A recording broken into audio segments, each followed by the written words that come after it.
Oh, okay. One day I might.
Morning, everybody. Good morning, Jim. This is Sharon. Hi, Sharon. How are you? I'm okay. How are you? You know what? I'm all right. Not bad. Not bad at all. I'm glad to hear it. Yeah. Looks like a pretty brief meeting. Well, yes. Famous last words. Don't jinx us, Jim. Yeah, you know what? I respectfully withdraw my comments. All right, we got a couple minutes. I'm going to get a cup of coffee real quick. Okay.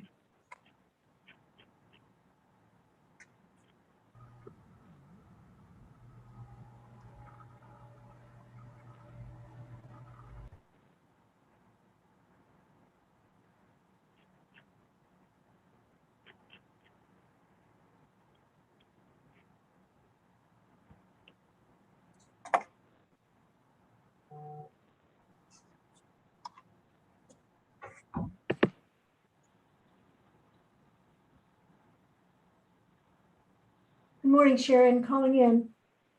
Good morning, Ann. How are you? Good.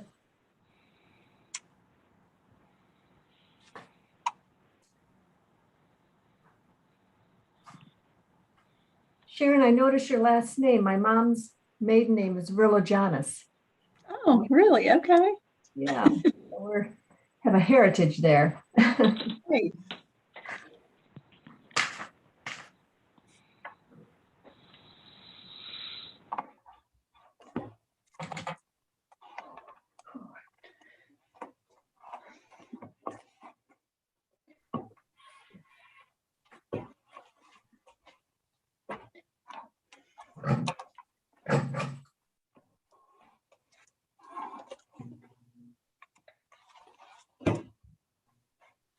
Morning, Nan.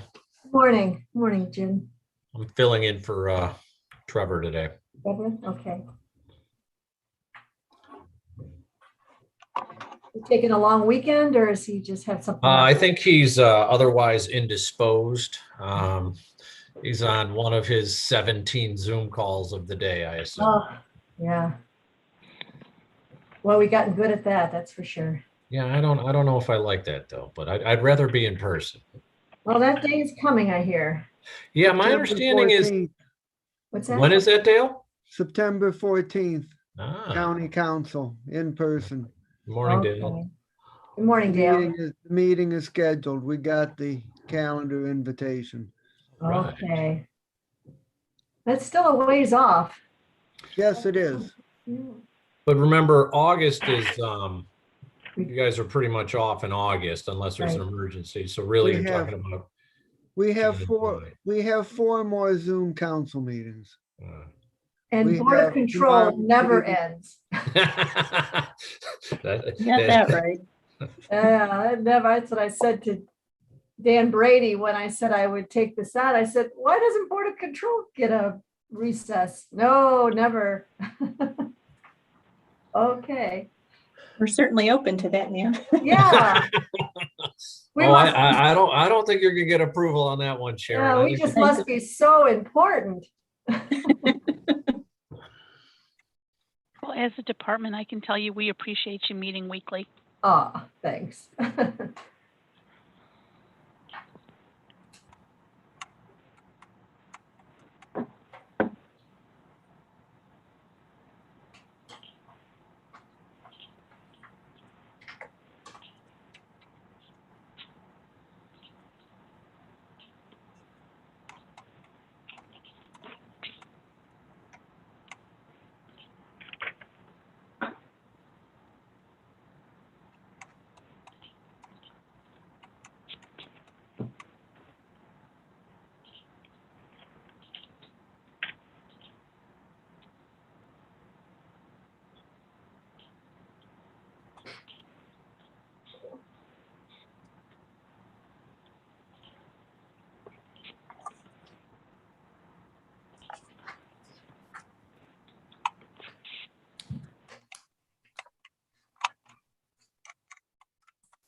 Do we have Mike Chambers yet?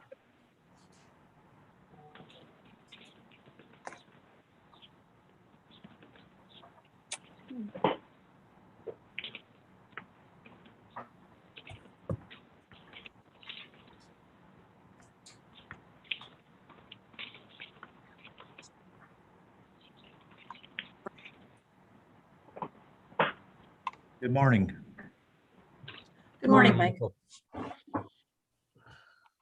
Okay, Mike, we have everybody on whenever you'd like to begin. Awesome. Thank you. Appreciate that. Okay, good morning, everyone. Monday, June 7th. Will the clerk please call the roll? Good morning. Calling the roll for the Monday, June 7th Board of Control meeting. It is 11:02. Dale Miller, Here, Nan Baker, Here. Jim Boyle serving as an alternate for Purnell Jones, Here. Mike Chambers serving as an alternate to Armin Budish, Here? Lee Tucker serving as an alternate to the fiscal officer. Here. Nicole English serving as an alternate to Mike Dever. Here. Catherine Takacha. Here. We have a quorum.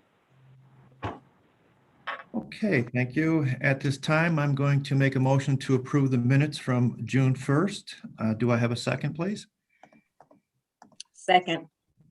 Seconded by Lee Tucker. All those in favor say aye. Aye. aye, Opposed?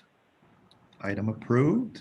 Next on the agenda is public comment. If anyone from the public wishes to speak, you can do so now.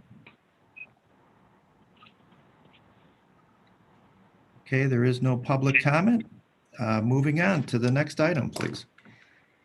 First item, BC 2021-267, Department of Workforce Development, submitting an amendment to a contract with Towards Employment Incorporated for job seeker services for applicants with felony backgrounds in connection with the Workforce Innovation and Opportunity Act for the period July 1st, 2019 through June 30th, 2021, to extend the time period to June 30th, 2022, and for additional funds in the amount not to exceed $150,000.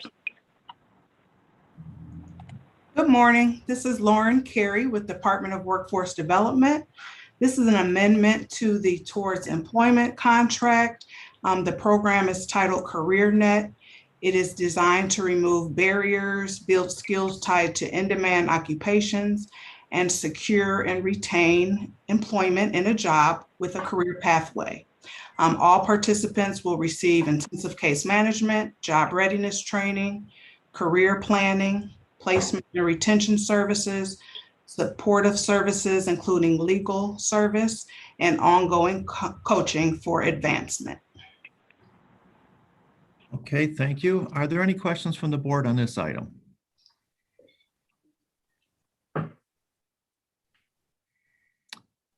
Hearing none, then I will make a motion to approve. Do I have a second?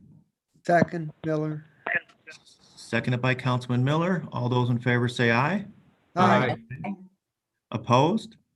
Item approved. Next item, please. Thank you. Next item, BC 2021-268, Court of Common Pleas, Juvenile Court Division, recommending an award on Requisition 2439 and enter into a contract with M2 ComSys in the amount not to exceed $35,000 for clinician dictation and transcription equipment and services for the period January 1st, 2021 through December 31st, 2022. Good morning, this is Sarah Baker with Juvenile Court. This is a contract for our clinician dictation services, and we're contracting with M2 ComSys, who we have utilized in the past. We are doing this off of an RFP. The RFP was sent out to 28 vendors, and we had 2 vendors that put in proposals, and this is the vendor that we are going with. We did receive some advanced questions last week and sent the responses over on Friday, so if there are any other additional questions, we will be happy to answer them. Thank you, Sarah. Are there questions from the board on this item? yes, this is Dale, and my question is what distinguished the winning bidder from the one that finished second? Part of the distinguishing characteristics are in regards to price. Secondarily, the other vendor that had put in was Premier Technologies, and we've utilized them in the past, and we had a lot of issues with them. In the work product was an issue. The timeliness of them getting the dictated reports to us was an issue. So we've chosen to continue with M2 ComSys going forward for this term. So it sounds like the one that you picked costs less money, does better work, and is more timely. That's a compelling combination. Correct. Okay, are there additional questions on this item? I have one, Chair Nan Baker. Yes, please. So Sarah, this contract starts January 1st, 2021, but we didn't start the process until January 12th, according to the backup question answer that was given. We were destined for this to be late. Is there a reason why we didn't start until January to get the ball rolling? So we completed this RFP, or we started the RFP process back in 2020 on time and as scheduled. However, with the conversion to the new system, it simply takes more manpower and resources than we simply had available at the time. So it took us a little bit longer even to get us into the system. So while the contract had a January 1st start, we were 12 days behind. So that's kind of the reason why we started off a little bit later than we had wanted to. However, the RFP was completed in the prior year as scheduled. And the contractor, the M2CO, are they waiting for their money? Correct, yes. We have not been able to pay any invoices at this time. Okay, and you believe that next time we go out to bid, although it won't be until the end of 2022, it's too far ahead but you think hopefully by then the process will be easier and you won't have such delays before you even get a chance to put it through our system. Is that what you're probably thinking? Yes, that is definitely my hope. Yeah. Okay, thank you. And Councilwoman Baker, I did speak with Sarah and her team last week. They do have a few more that are late. They're working on getting those through, and hopefully that'll be the end of them. So just letting you know. Okay, thanks. Sure. Any final questions from the board on this item? Hearing none, then I'll make a motion to approve. Do I have a second? Second, Miller. Seconded by Councilman Miller. All those in favor say aye. Aye. Aye. Opposed? Item approved. Next item. Next item, BC 2021-269, Department of Public Safety and Justice Services, recommending an award and enter into a contract with Cleveland Hearing and Speech Center in the amount not to exceed $25,000 for the Deaf Domestic Violence Sexual Assault Advocacy Project in connection with the fiscal year 2020 Stop Violence Against Women Act Block Grant for the period January 1st, 2021 through December 31st, 2021. Good morning. This is Mary Beth Vaughn from Public Safety, and this is the first of 5 VAWA award contracts that are on this morning's agenda. As Sharon's already said, this is with Cleveland Hearing and Speech Center, and this project is going to serve deaf victims of domestic violence and sexual assault. The Cleveland Hearing and Speech will do trauma-informed case management. They will accompany clients to court hearings and healthcare appointments associated with their domestic violence, and they will assist clients with securing civil protection orders and developing safety plans. There were some questions about this that we did respond to.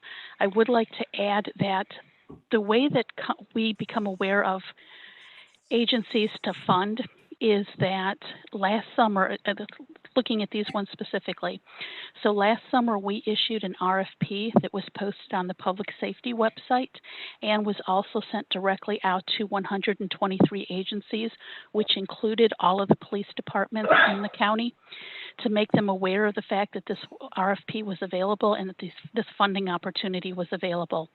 And then from that point, we had an allocation committee that reviewed the proposals. Thank you, Mary Beth. Are there questions from the board on this item? Mary Beth, if I may, Chair. Sure, please. So do you anticipate that we will just have this be 5 or 6 months late every time it's proposed? It's always going to be late. I don't think it will be 6 months late, though, like it is this time. This time we ran into the issue just like everybody else. There was just this pure volume of the contract conversions in addition to the new contracts that caused a delay. But we always run late with our VAWA contracts because we can't enter into the contracts until we get the award notification, and we never receive the award notification. The earliest we've ever gotten it is March. Okay, and they're waiting for their money, am I right? That is correct. And with the exception of Cleveland Hearing and Speech, everybody else who we're going to discuss this morning and the 3 that are also pending for a future meeting, they're all ongoing awards, so they are very familiar with this. It's the process of getting pass-through block grant monies. Right. Well, it's very worthy, and I certainly will support it. It's just it being late is always an issue, but thank you for your explanation. Are there additional questions on this item? Hearing none, then I'll make a motion to approve. Do I have a second? I'll second, Nan Baker. Seconded by Councilwoman Baker. All those in favor say aye. Aye. Aye. Aye. Item approved. Next item, please. Next item, BC 2021-270, Department of Public Safety and Justice Services, recommending an award and enter into a contract with Journey Center for Safety and Healing, doing business as Domestic Violence and Child Advocacy Center, in the amount not to exceed $97,238.95 for the Latina Domestic Violence Project in connection with the fiscal year 2020 Stop Violence Against Women Act Block Grant for the period January 1st, 2021 through December 31st, 2021. This award is actually serving Spanish-speaking victims of domestic abuse and their families. There'll be face-to-face advocacy, again, assistance obtaining protection orders, and also crisis intervention. Thank you, Mary Beth. Are there questions on this item, please? Hearing none, I will make a motion to approve. Do I have a second? Second, Boyle. Seconded by Mr. Boyle. All those in favor say aye. Aye. Aye. Aye. Opposed? Item approved. Next item. Next item, BC 2021-271, Department of Public Safety and Justice Services, recommending an award and enter into a contract with Jewish Family Services Association of Cleveland in the amount not to exceed $33,737.92 for the Domestic Violence Services Project in connection with the fiscal year 2020 Stop Violence Against Women Act Block Grant for the period January 1st, 2021 through December 31st, 2021. This award will serve adult victims of domestic violence who have limited language proficiency, and the Jewish Family Services Association works predominantly with the Eastern European populations, specifically Russian, Polish, Ukrainian. They also work with adults with special needs. Those special needs could be serious mental illness or intellectual and/or developmental disabilities. Thank you, Mary Beth. Are there questions on this item from the board? Hearing none, I will make a motion to approve. Do I have a second? Second, Boyle. Seconded by Mr. Boyle. All those in favor say aye. Aye. Aye. Opposed? Item approved. Next item. Next item, BC 2021-272, Department of Public Safety and Justice Services, recommending an award and enter into a contract with Cleveland Rape Crisis Center in the amount not to exceed $89,894.99 for Domestic Violence Victims Assistance Services for the Direct Service for Survivors program in connection with the fiscal year 2020 Stop Violence Against Women Act Block Grant for the period January 1st, 2021 through December 31st, 2021. This contract with Cleveland Rape Crisis will serve Latino and Latina survivors of sexual abuse and rape. In addition to a 24-hour hotline, they will also respond to calls from police departments to assist with police reports. They also will accompany the victim to the hospital for evidence collection and help them navigate the criminal justice system, as well as provide group therapy and case management. Thank you again, Mary Beth. Are there questions from the board on this item? Hearing none, I'll make a motion to approve. Do I have a second? Second, Boyle. Seconded by Mr. Boyle. All those in favor say aye. Aye. Aye. Aye. Opposed? Item approved. Next item, please. Next item, BC 2021-273, Department of Public Safety and Justice Services, recommending an award and enter into an agreement with the City of Bedford in the amount not to exceed $27,318.98 for the Domestic Violence Victims Program in connection with the fiscal year 2020 Stop Violence Against Women Act Block Grant for the period January 1st, 2021 through December 31st, 2021. This will pay for a victim advocate for individuals who are victims with intimate partner violence who have perpetrators with cases appearing before the Bedford court. Okay, thank you, Mary Beth. Are there questions from the board on this item? Mike, real quick. Yes. Mary Beth, this is Jim Boyle. So is this just for Bedford? I mean, do we have similar programs in the other jurisdictions? The only one that we are funding is for the Bedford court. They're the only ones who actually responded to the RFP. Wow. Okay.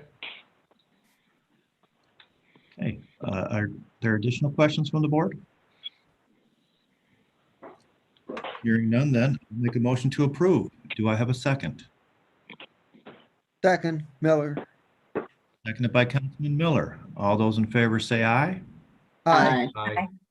Opposed? Item approved. Next Thank item. you. Next item, BC 2021-274, Office of the Medical Examiner, recommending an award on a purchase order to Life Technologies Corporation in the amount not to exceed $50,940.21 for a sole source purchase of one replacement Sex Studio genetic analyzer for the Parentage DNA Department. Shannon Medical Examiner's Office. This is a replacement purchase for the Parentage DNA unit. They do familial testing so that we can do parentage and childhood issues that require those kind of testings at the court. We actually do generate some revenue from this, and that will help offset some of these costs. It says general fund. It does come out of the crime lab part of our general fund, which is bolstered by those revenues as well. Thank And you. before Hugh. Mr. Boyle asks, don't ask what a genetic analyzer does, because I'd have to look it up again. Thank you, Hugh. Are there questions from the board? Okay, nothing from Mr. Boyle. Okay, at that point, I will make a motion to approve. Do I have a second? I'll second Nan Baker. Seconded by Councilwoman Baker. All those in favor say aye. Aye. Aye. Opposed? Item approved. Next item, Thank please. you.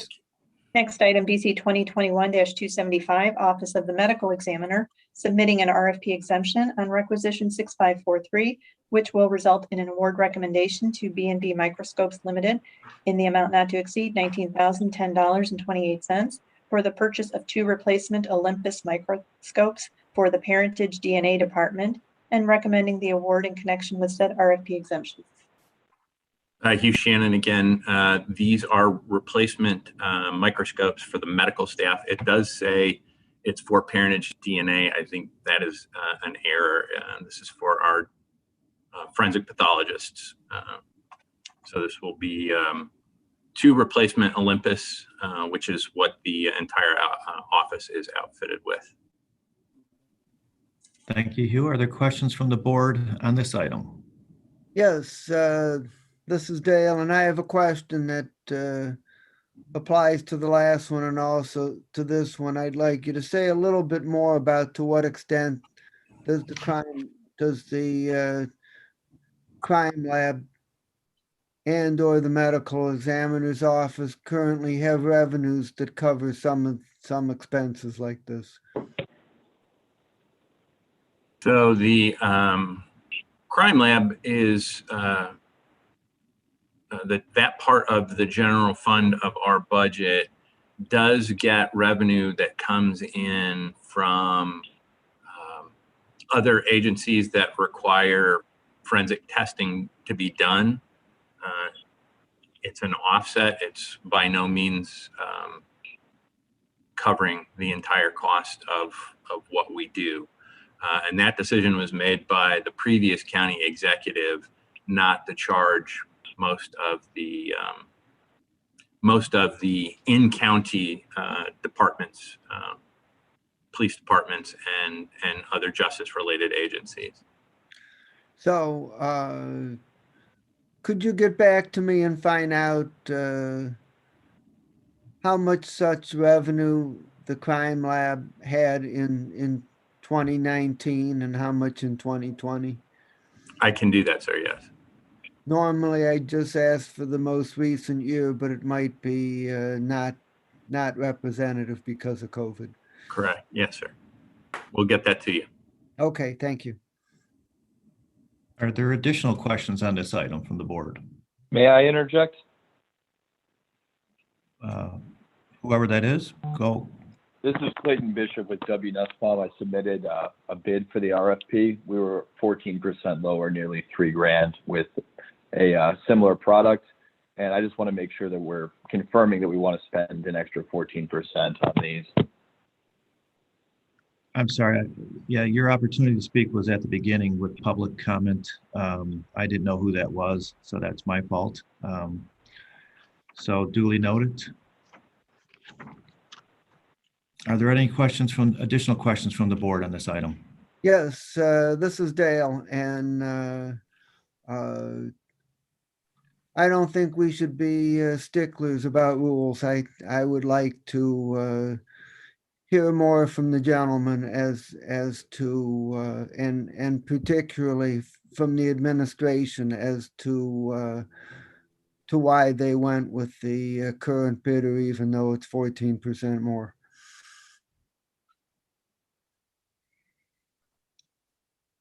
Mr. Shannon? These are Olympus microscopes. B&B is the only, this is the only provider of Olympus. And as I stated, the rest of the office is already outfitted with Olympus microscopes. And we have a contract in place for maintenance and repair. And it makes it difficult to have multiple contracts for repair and maintenance when we have 20 microscopes in the building that's all Olympus and covered under one contract for repair. To bring in, you know, 2 different types into the office is becomes cost prohibitive at some point. Okay, that's helpful. Thank you. Any additional questions from the board on this item?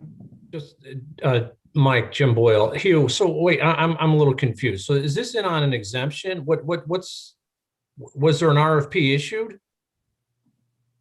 It was, you know, for equipment, we posted it online. We've got the 2 bids, but one was not for Olympus microscopes, which were what we had it set as. Yeah.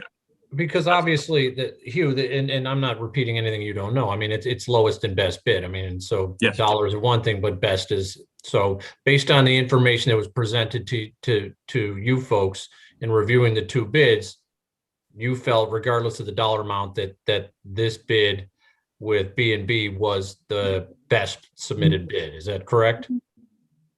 Correct. Okay. And that wasn't my determination. That was the chief deputy medical examiner. He's the one who kind of reviews the specs for the microscopes because they're also used in our trainings. And so he's in charge of the training program and he's got, like I said, 25 years of experience. He's very well versed, much more so than myself. Okay, any final questions from the board on this item? Hearing none, then I'll make a motion to approve. Do I have a second? Second, Boyle. Seconded by Mr. Boyle. All those in favor say aye. Aye. Aye. Opposed? Item approved. Next item, please. Next item, BC 2021-276, Office of the Medical Examiner, submitting an agreement with the Ohio Attorney General in the amount not to exceed $31,250 for laboratory testing services of drug chemistry cases for the period June 7th, 2021 through June 30th, 2021. Hugh Shannon with the Medical Examiner's Office. So the forensic lab of the Attorney General's Office reached out to us from DCI asking if we could assist them in reducing some of their backlog in their drug cases. We've done this in the past. I know there were questions about the time frame, which looks a little strange. They needed this done. They had a certain pot of money that they needed to expend before the end of the state's fiscal year, which ends this month. Our folks in our drug lab said that they could handle the extra load and get it done in the time frame that was required. So it'll provide a little bit of revenue generation for the lab. Thank you, Hugh. Are there questions from the board on this item? Just one question. Yes, please. Given the tight timeline and knowing how busy your office is, how many cases are you reviewing for the $31,000? About 250. Wow. Wow. And 250 cases, you said you're able to manage that in that short period of time? Yes, I've been told by the lab supervisor that that is not a problem. Okay, good. Thank you. They're that good. They're that good. Any additional questions on this item? Hearing none, I will make a motion to approve. Do I have a second? I'll second Nan Baker. Seconded by Councilwoman Baker. All in favor, please say aye. Aye. Opposed? Item approved. Next item. Thank you very much. Next item, BC 2021-277, Sheriff's Department submitting an RFP exemption on Requisition 6560, which will result in an award recommendation to Integrated Precision Systems Incorporated in the amount not to exceed $5,590.22 for a state contract purchase of 3 access control devices and installation at the Correction Center Administrative Suite, and recommending the award in connection with said RFP exemption. Hello, this is Laura Sims from the Sheriff's Department. We're requesting approval for the devices to have access control in the new warden's suite that is up in the jail. The warden's complex moved into the jail so that they could be closer to what is happening and with the inmates. And as part of this move, we need to add security to their doors, and that's what this will do. Thank you, Laura. Are there questions from the board on this item? Hearing none, I will make a motion to approve. Do I have a second? Second, Boyle. Seconded by Mr. Boyle. All those in favor say aye. Aye. Aye. Aye. Opposed? Item approved. Moving on to exemptions. Thank you. Item BC 2021-278, Department of Health and Human Services, Division of Senior and Adult Services, submitting an RFP exemption on Requisition 4919, which will result in an award recommendation to various providers in the total amount not to exceed $358,000 for various services for the Cuyahoga Options for Independent Living Services Program for the period July 1st, 2021 through December 31st, 2022, with GeoCare Incorporated doing business as Home Instead Senior Care in the amount not to exceed $180,000, and Honor and Compassion Home Care, LLC, in the amount not to exceed $178,000. Good morning, Paul Porter, Health and Human Services, on behalf of the Division of Senior and Adult Services. Staff is recommending an exemption to award 2 vendors as part of the forthcoming master agreement for the Options for Independent Living program for the period 7/1/21 through December 31st, 22. There's an item pending before County Council for introduction at tomorrow's council meeting that contains the remainder of the vendors on this master agreement, all of which are being recommended for award from the RFP that was recently completed. These are 2 vendors that have a caseload of options clients and did not submit a proposal as part of the recent RFP. we want to move forward with including them in the master agreement, especially because they continue to serve areas of high needs in the west side suburbs of Cuyahoga County. So we're asking that these agencies be granted an exemption at today's meeting, and then they would move forward as part of the item pending before County Council, so they could be on the same master agreement as all of the other vendors that we're recommending from the RFP. Thank you, Paul. Are there questions from the board on this item? I Yes, have a question. and I'll defer to Nan. Thanks. Councilman Baker? Okay, well, good to hear, Paul. I'm glad to see that there is some West Side. Options has always been a great program, and our West Side always seems to be looking for that service and sometimes not always in line to receive it. Do our West Side mayors all and senior center directors, are they all informed about the, what is it, GeoCare and the Honor and Compassion? Are they in the loop to know that there's additional services pending to be added? Sure. So when we include the mayors and senior centers in notice, that's typically for the Community Social Services Program RFP, which is the funding that DSAS provides to municipalities and senior centers. The options program is a little bit more unique in that DSAS enrolls the clients for options and then sends the referrals to the different agencies in their community. I know that many of the senior centers on the West Side are active participants in the Community Social Services Network that DSAS convenes. It's a network of providers throughout the community, and we do update those different network members when RFPs go out, whether that's for the senior center funding or for a program like this for options. So those senior centers in particular should be aware if there's somebody that attends their center or calls their office, for instance, and needs in-home services, that they could make a referral to DSAS for those services. They wouldn't necessarily contact the vendors directly, again, because the clients are placed with these agencies by social workers employed by DSAS. I see, I understand. Would it be good to give, for us knowing, especially on the West Side, we give our mayors a heads up that these services are available through DSAS, or would they already know that in the senior center directors?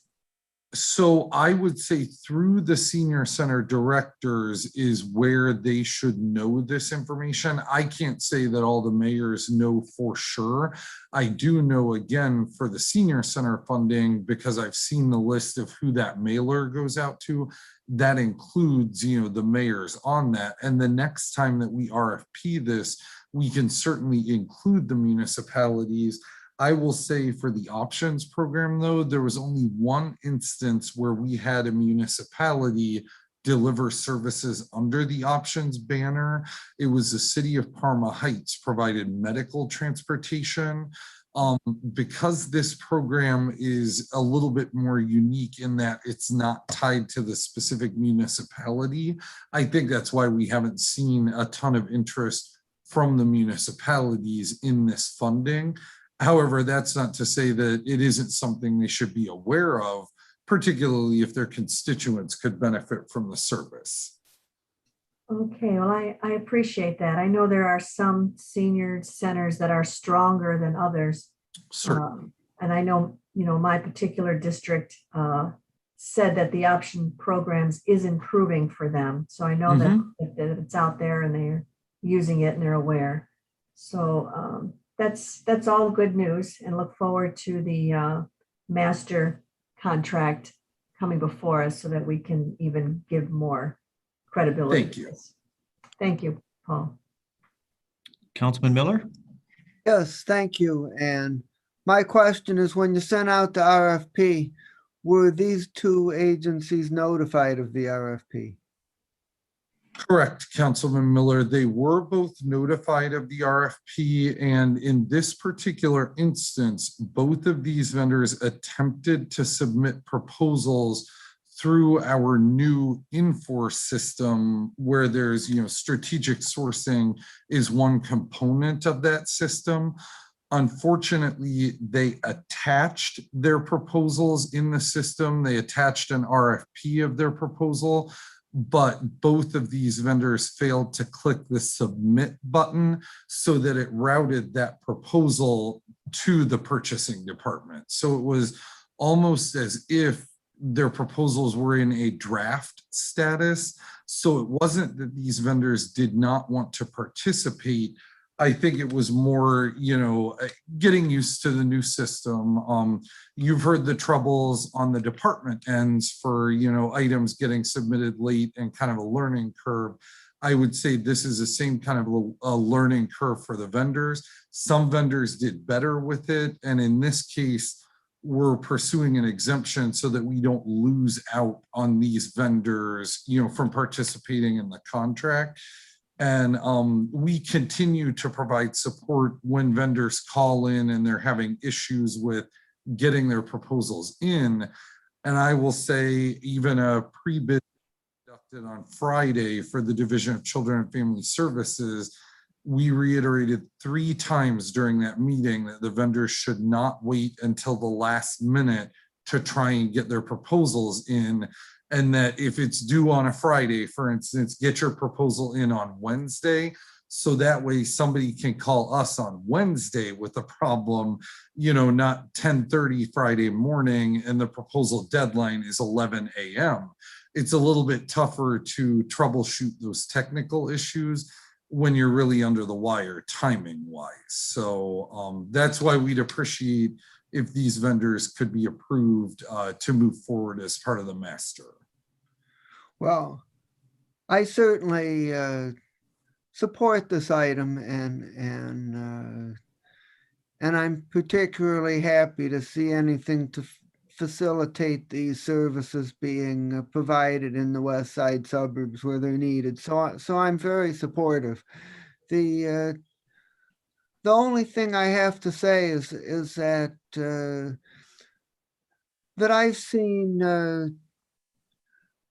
I've seen bids rejected for far less reason than this. It's been cases where bids actually got submitted, but some relatively minor aspect was not what was required, and I heard us say, we can't accept this bid. There's nothing we can do about it. It's dead in the water, and so my question is why such inconsistency?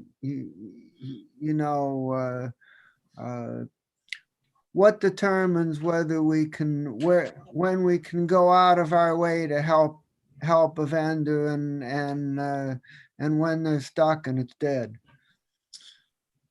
Speaking in particular on this item and this RFP, every one of the vendors that submitted a proposal under this RFP is being recommended for award. And that's something that I'll discuss further at the committee meeting where the master agreement appears. So there's not anybody in this case that we said, no, we don't want to make an award to you, but we're gonna, go extra lengths to add these vendors by exemption. The other thing that I would say, again, it wasn't even that they tried to submit the bid after the deadline. It was just that they didn't submit the bid. And the example that I would use, vendors are still permitted to drop off their bids, at the purchasing department downtown. Physical bids are still accepted. It would be, the equivalent would be if they just, brought a bid and left it at the reception desk or with the security guard downtown at the entrance to the building instead of, following the instructions and taking it to the purchasing department. Again, they completed one step of the submission process, but not the full submission process. That said, since we are recommending all of the other vendors, one of which declined to move forward, Ace Taxi, because there were several different other transportation providers, decided that they don't want to move forward at this time, but we still, recommended their proposal for award. It's just when it came time to draft the contract, they withdrew from the process. I'll get into that further at the committee meeting, but we don't feel like we're trying to give these two vendors an unfair advantage or anything like that. Okay, well, I appreciate that response. And again, I'm totally supportive. It's just gonna make me a little bit more insistent in the future in cases where I think there should be some flexibility and some options to deal with some situations where in the past it's been presented with not much flexibility. Hey, are there final questions on this item?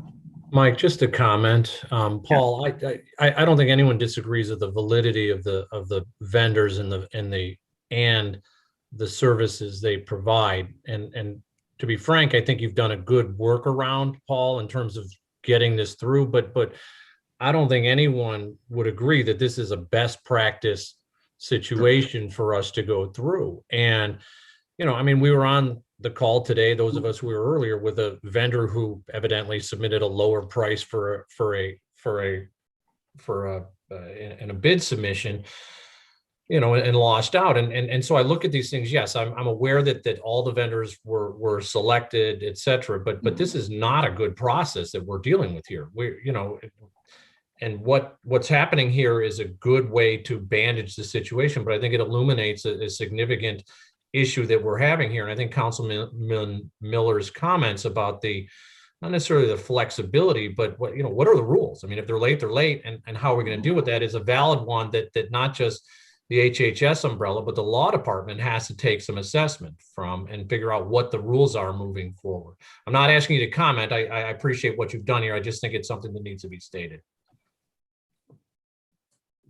So noted. Any final questions on this item? Just one quick one, if I may. Sure. Is there any restrictions to qualifying for the options program for our different cities? Thank you, Councilwoman Baker. So there's not restrictions on the municipalities at all. It's more, this is a program that's based on a client's income. And there are fees that are based on a sliding scale for the client. So someone at the lowest end of the income spectrum might not pay anything for these services. And I believe this particular program goes up to individuals with income to 300% of the federal poverty level.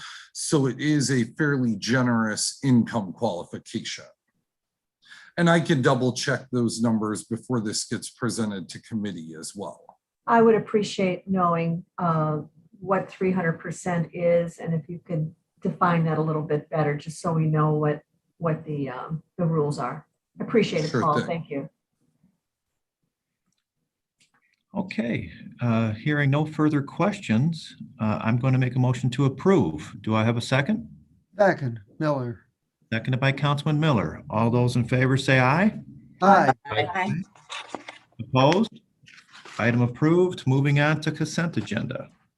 Yes, moving on to consent agenda items number BC 2021-279 through 281.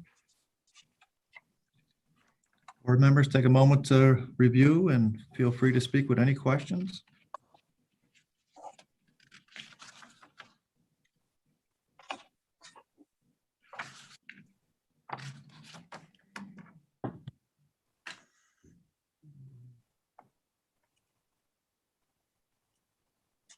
Does anyone have any questions on any of the items today? I do. This is Boyle. Yes, sir. Can somebody speak on 279 from HR on the Convention Facilities Development Corp? Is somebody on from HR? Hi, this is Stephen Witt with the Department of Human Resources. Okay, so Stephen, I'm confused. What exactly is happening here? So this is the last remaining agreement from the regionalized healthcare program that the county had at one point. And so the CCC FDC has 2 employees that receive our healthcare costs and benefits, but the CCC FDC completely reimburses the county. So there's nothing, it's a net zero agreement. It's just we're extending our rates and programs to those 2 employees so that those employees receive better, the CCC FDC receives better rates than if they had to go out on their own to try and get health insurance. What other non-traditional county enterprises are in this grouping? There are no other that I'm aware of. They are the only entity left in the regionalized healthcare program. Were there any previously that were in the regionalized health program? I mean, initially. I know that there were numerous municipalities that were participating in the program, That's right. but it was terminated when it was determined that the county was somewhat subsidizing their healthcare agreement or their healthcare costs.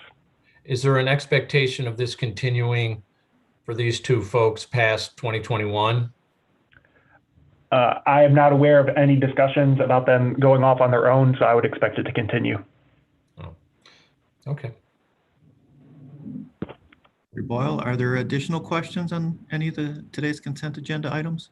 If I may, on item 280. Yes. So there's a decrease of funds. This is a 2-year program. Is this for the entire year of 2020? And I guess a follow-up to that is, what did we do in that year to assist with those newborn home visits? Good morning. Marcos Cortez with the Office of Early Childhood. So this is a 2-year program. So basically, we're reducing the program by a year in terms of funding. During that time, as I submitted in our preview questions, the Board of Health program staff and nurses that were dedicated to this program were helping with the COVID-19 pandemic. So they could not provide any of the program services, which are the home visiting services. So unfortunately, we did not serve any moms during that time from March until February of this year.